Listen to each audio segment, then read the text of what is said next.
Mechanism of breathing, ठीक है बेटा। इस टॉपिक में आप असल में ये एज अ लॉन्ग क्वेश्चन के तौर पर आ सकता है। अगर ये लॉन्ग क्वेश्चन के तौर पर नहीं आता तो यहाँ से शॉर्ट क्वेश्चंस और एमसीक्यूज बनेंगे।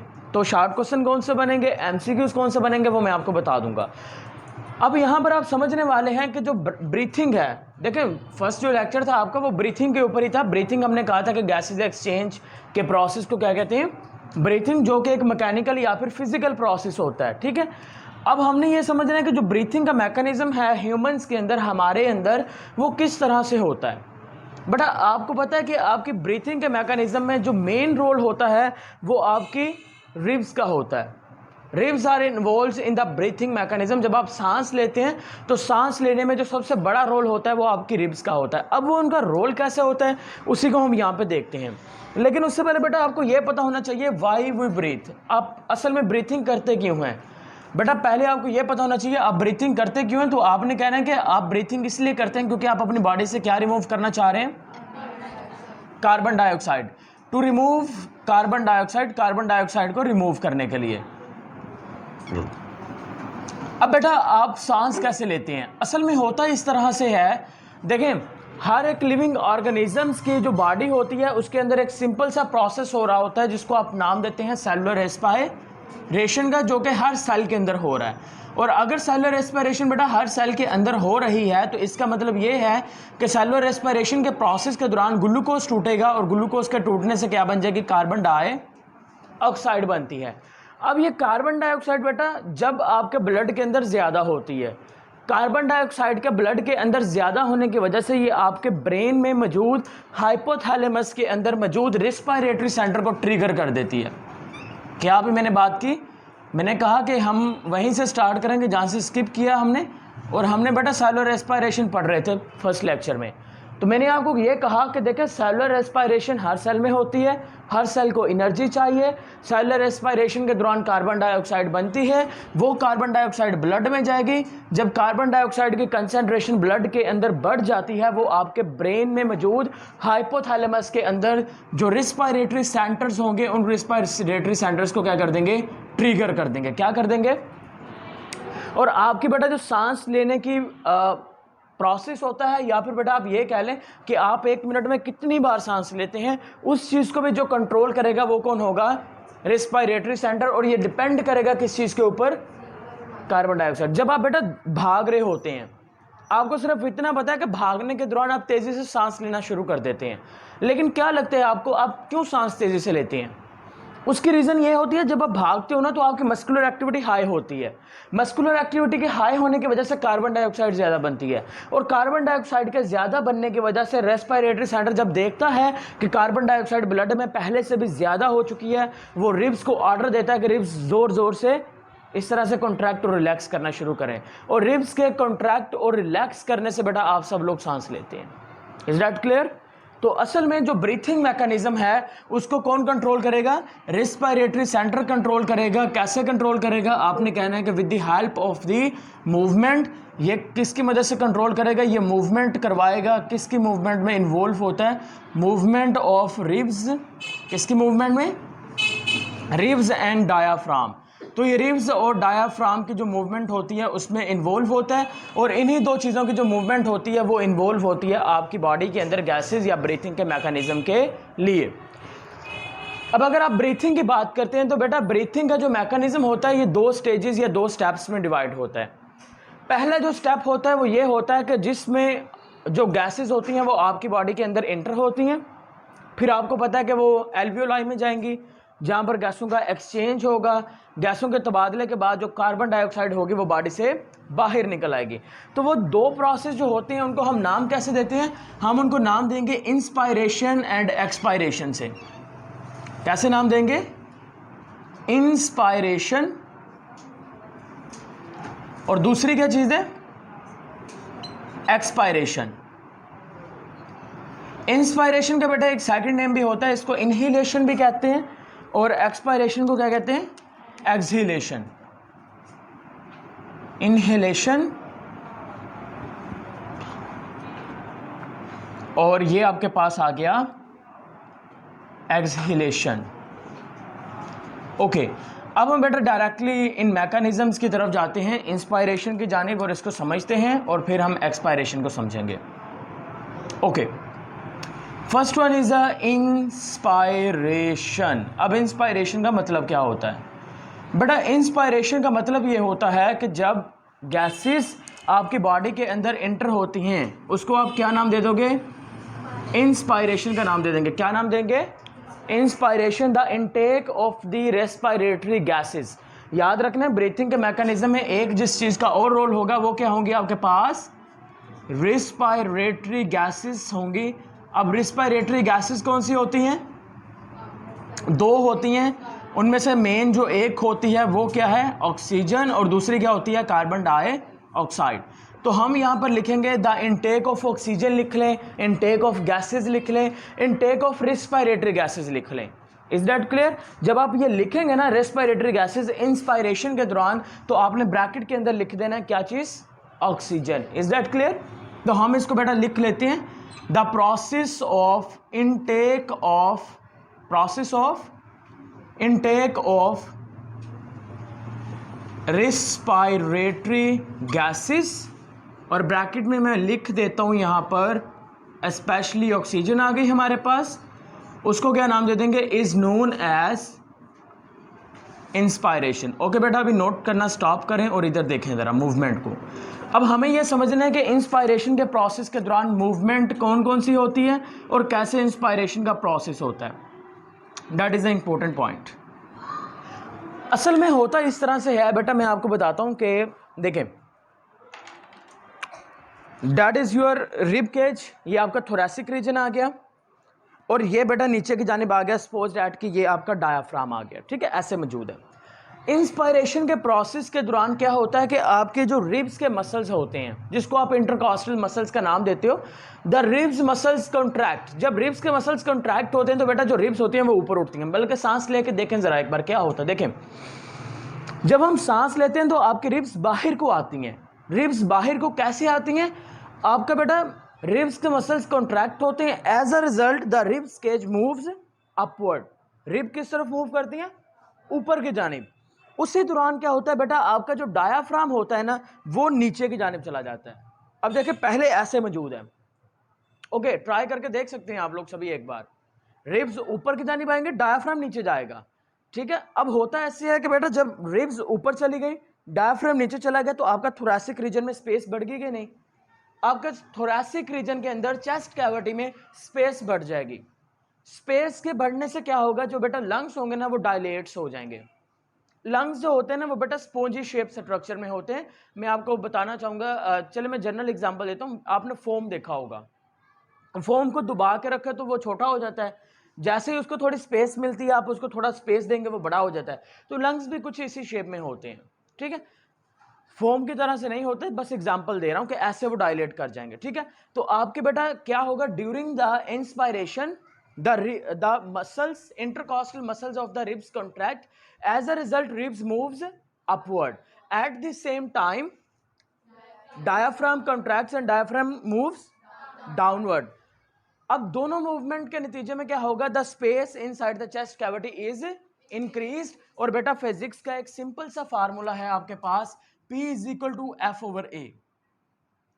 यानी कि जैसे ही बेटा प्रेशर डिक्रीज होगा, प्रेशर के जैसे ही बेटा एरिया इंक्रीज होगा, एरिया के इंक्रीज होने से प्रेशर क्या हो जाएगा, डिक्रीज हो जाएगा। दोनों इनवर्सली प्रोपोर्शनल है। तो यहां पर भी यही होने वाला है। जैसे ही लंग्स के ऊपर, जैसे ही एरिया बढ़ेगा, लंग्स के ऊपर प्रेशर क्या हो जाएगा, कम होगा। जैसे ही लंग्स के ऊपर प्रेशर कम होगा, लंग्स फैल जाएंगे। अब लंग्स डायलेट कर चुके हैं। जब लंग्स डायलेट कर जाएंगे उसके बाद क्या होने वाला है, उसके बाद बेटा यहां पर हम कॉन्सेप्ट यूज करेंगे एटमॉस्फेरिक प्रेशर का। उसके बाद क्या होगा, जो एटमॉस्फेरिक प्रेशर होगा वो हवा में, बाहर वाले एनवायरनमेंट में ज्यादा होगा, आपके लंग्स के अंदर क्या होगा, कम होगा। और हम कहते हैं कि डिफ्यूजन एक ऐसा प्रोसेस होता है जिसमें मॉलिक्यूल्स की मूवमेंट होती है हायर से लोअर की जाने। तो क्या बेटा डिफ्यूजन के प्रोसेस के जरिए से बाहर की हवा अंदर जाएगी कि नहीं? तो आपने 9th क्लास में जो डिफ्यूजन के प्रोसेस में चीज पढ़ी थी, क्या वो ठीक हो रही है? तो बेटा इसी तरह से जो बाहर की हवा होगी वो आपके लंग्स के अंदर एटमॉस्फेरिक प्रेशर को एडजस्ट करने के लिए कहां पे चली जाएगी, आपकी बॉडी में चली जाएगी। आप उसको क्या नाम दे देंगे, इंस्पायरेशन का। तो बेटा आपने अब इसको लिखना कैसे है, तो आपने यहां पर लिख लीजिए, हेडिंग दे दीजिएगा मूवमेंट, और उसके बाद मूवमेंट ड्यूरिंग इंस्पायरेशन। उसके बाद देखना कैसे लिखना है आपने, मूवमेंट ड्यूरिंग इंस्पायरेशन, इंस्पायरेशन के दौरान आपने मूवमेंट समझनी है। आप यहां पर फिर लिखेंगे, पहली आप मूवमेंट यहां पर हेडिंग दीजिएगा, मैं यहां पर दे दूंगा रिब्स की। तो आपने पहली बतानी है मूवमेंट किसकी, रिब्स की। कैसे बताएंगे आप क्या कहेंगे बेटा, during inspiration what will be happening, क्या हो रहा था बेटा इंस्पायरेशन के दौरान,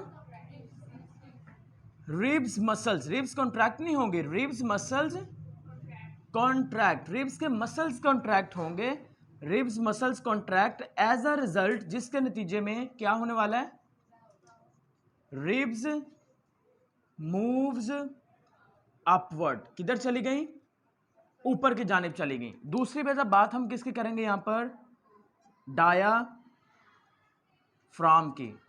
तो यहां पर बेटा आप क्या बात करने वाले हैं डायाफ्राम में,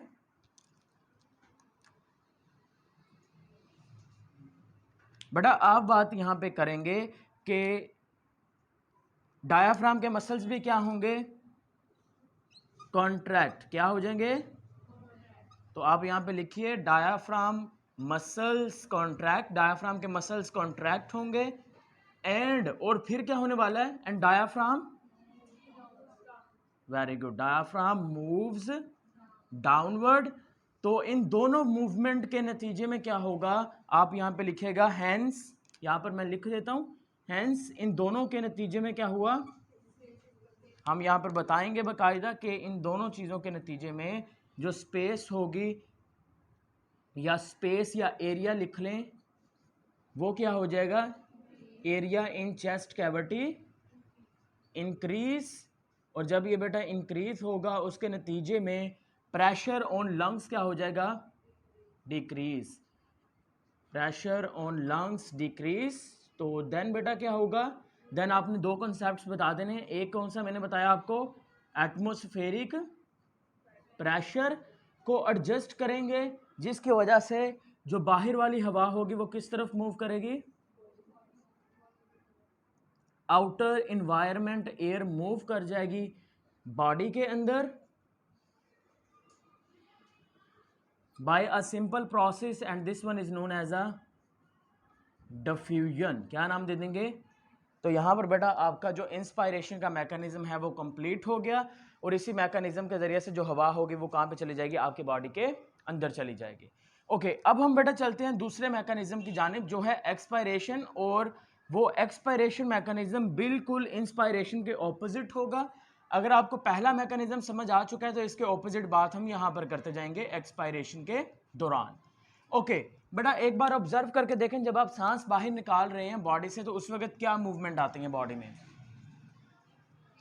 आपकी रिब्स डाउनवर्ड मूव करती हैं और डायाफ्राम ऊपर आ जाएगा। तो आपने क्या कहना है, पहले तो एक्सपायरेशन को डिफाइन करें, क्या कहेंगे आप,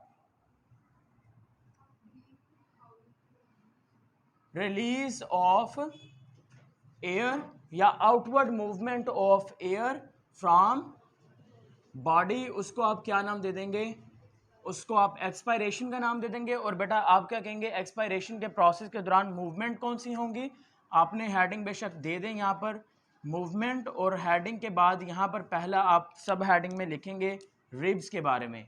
तो बेटा आप लिखेंगे कि रिब्स मूव कैसे करेंगे, आपने कहना है कि जो रिब्स के मसल्स होंगे वो क्या होंगे, relax, ribs muscles relax, as a result ribs कहां पर आ जाएंगी, नहीं बेटा बैकवर्ड, डाउनवर्ड का मतलब होता है नीचे जाना, ये अपवर्ड और बैकवर्ड, ठीक है, कहां पर जाएंगी, बैकवर्ड, अपनी वापस पोजीशन पर आ जाएंगी। उसके बाद सेकंड कौन सा हम लिखेंगे यहां पर, डायाफ्राम, डायाफ्राम के मसल्स भी क्या होंगे, रिलैक्स होंगे। तो हम यहां पर लिखेंगे डायाफ्राम मसल्स मसल्स रिलैक्स, और इसके नतीजे में क्या होगा बेटा, डायाफ्राम मूव्स अपवर्ड। इन दोनों मूवमेंट से क्या होने वाला है, जो स्पेस होगी वो क्या हो जाएगी, डिक्रीज हो जाएगी। और जब स्पेस डिक्रीज होगी, स्पेस या एरिया जब डिक्रीज होगा इन चेस्ट कैविटी डिक्रीज बेटा, जिसके नतीजे में क्या होने वाला है, देखें एरिया जब कम हो जाएगा, एरिया के कम होने से प्रेशर क्या होगा, तो हम यहाँ पे लिखेंगे प्रेशर किस पे इंक्रीज होगा, लंग्स के ऊपर, प्रेशर ऑन लंग्स इंक्रीज। और इस सब के नतीजे में क्या होने वाला है, जब प्रेशर बढ़ेगा तो जो लंग्स के अंदर हवा होगी वो कहाँ पर मूव कर जाएगी, बॉडी के अंदर वाली साइड से कहाँ पर मूव कर जाएगी, आउटसाइड मूव कर जाएगी। और किस प्रोसेस के ज़रिए से, सिंपल डिफ्यूजन के ज़रिए से बाहर मूव कर जाएगी। और जब हवा बाहर मूव कर जाएगी हम उसको क्या नाम दे देंगे, एक्सपायरेशन का नाम दे देंगे। और इंस्पायरेशन और एक्सपायरेशन दोनों को मिला के पढ़ेंगे तो आप उसको क्या नाम दे देंगे, ब्रीथिंग। और यही बेटा ब्रीथिंग का मैकेनिज्म होता है। यहाँ तक बात समझ में आ गई। अब हम एक और चीज़ की बात कर लेते हैं, that is the rate of breathing. Breathing का रेट क्या होता है,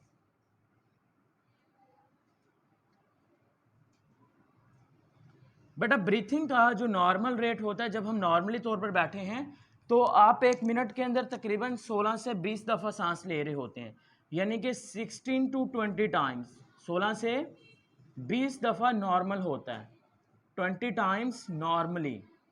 लेकिन जब आप कोई हार्ड एक्सरसाइज वगैरह करते हैं तो ये आपके पास बेटा 30 to 40 टाइम्स भी जा सकता है, जब आप क्या कर रहे हैं, एक्सरसाइज का प्रोसेस कर रहे होते हैं। और आपको एक और चीज़ बेटा यहाँ पर याद रखनी है कि ब्रीथिंग के या रेट ऑफ ब्रीथिंग को कौन कंट्रोल करेगा, आपने कहना है कि रेस्पिरेटरी सेंटर्स कंट्रोल करेंगे। और ये कहाँ पर होंगे, आपके ब्रेन के अंदर पाए जाएंगे। यहाँ तक बात समझ में आ गई। फिर बेटा लास्ट पे एक टेबल दिया गया है आपकी बुक के अंदर, आपने उस टेबल को भी याद रखना है। उस टेबल में है क्या मैं आपको बता देता हूँ बेटा। वहाँ पर टेबल बनाया गया है और बताया गया है कि जो इंस्पायर्ड एयर है और एक्सपायर्ड एयर है, उन दोनों में कितने कितने कंसनट्रेशन का फ़र्क आ रहा है। सपोज डैट मैं यहाँ पर लिख देता हूँ, आपके पास ये आ गई इंस्पायर्ड एयर जो हवा अंदर जा रही है, और यहाँ पे लिख देते हैं एक्सपायर्ड एयर जो हवा बाहर निकलेगी। हम देखते हैं उसके अंदर बेटा कार्बन डाइऑक्साइड कितनी होती है। बेटा जो आपके पास इंस्पायर्ड एयर होती है, जो बॉडी के अंदर जा रही होती है, उसके अंदर जो कार्बन डाइऑक्साइड होती है डैट विल बी 0.04% होती है जब हवा आप अंदर लेके जा रहे होते हो।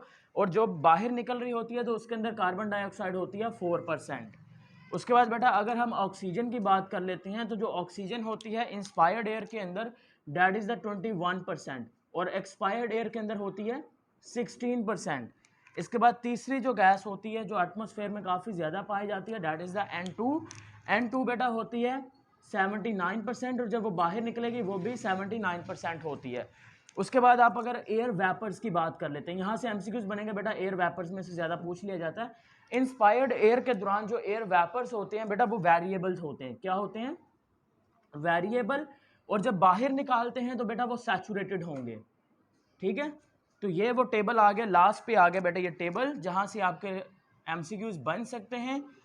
उसके बाद एमसीक्यूज कहाँ से बन सकते हैं बेटा, आपसे पूछा जा सकता है कि इंस्पायरेशन के प्रोसेस के दौरान आपके रिब्स ऊपर उठती हैं या पीछे जाती हैं, नीचे जाती हैं, उसके मसल्स कॉन्ट्रैक्ट होते हैं या रिलैक्स होते हैं। तो अगर आपको ये पूरा मैकेनिज्म समझ आ चुका है तो बेटा आप इनमें से हर एक क्वेश्चन का इजीली आंसर कर सकते हैं। लॉन्ग क्वेश्चन आया तो कंप्लीट लिखिएगा, शार्ट क्वेश्चन बनता है बेटा who is responsible for the mechanism of breathing, so you can answer that the respiratory centers are involved in the mechanism of the breathing. Second short question, define and what do you know about inspiration या what do you know about expiration, या फिर differentiate between inspiration and expiration। ठीक है, MCQs बन सकते हैं rate of breathing के ऊपर। तो बेटा यहाँ पर आपका टॉपिक कंप्लीट है, अगर कोई क्वेश्चन है तो पूछ लो, नहीं है इससे रिलेटेड चंद क्वेश्चन जहन में आ सकते हैं मैकेनिज्म ऑफ ब्रीथिंग से रिलेटेड। बेटा पहला क्वेश्चन ये आ सकता है कि आपने शायद ऑब्जर्व किया या नहीं, जब हम हाइट के ऊपर खड़े होते हैं तो हाइट पर खड़े होने से आपका जो ब्रीथिंग मैकेनिज्म है वो तेज़ हो जाता है, हालांकि वहाँ पर कोई मस्कुलर एक्टिविटी तेज़ नहीं होती, आप सिर्फ हाइट के ऊपर खड़े हैं। तो वो कैसे होता है, डैट इज़ द फर्स्ट आपका क्वेश्चन आ गया। क्वेश्चन नंबर सेकंड, जब आप बेटा एक रूम के अंदर होते हैं और अचानक से अगर आप डर जाते हैं, उस वक्त भी आपका जो ब्रीथिंग रेट होता है वो हाई हो जाता है, हालांकि वहां पर भी मस्कुलर एक्टिविटी तेज नहीं होती, उसमें किस चीज का इन्वॉल्वमेंट होता है। और एक आखिरी क्वेश्चन, जैसे बेटा आप माउंटेन्स पर जाते हैं तो माउंटेन्स पर जाने पर भी आपका जो ब्रीथिंग मैकेनिज्म होता है वो हाई हो जाता है। तो इन सभी क्वेश्चंस का आंसर आप खुद ढूंढ के आइएगा। Is that clear?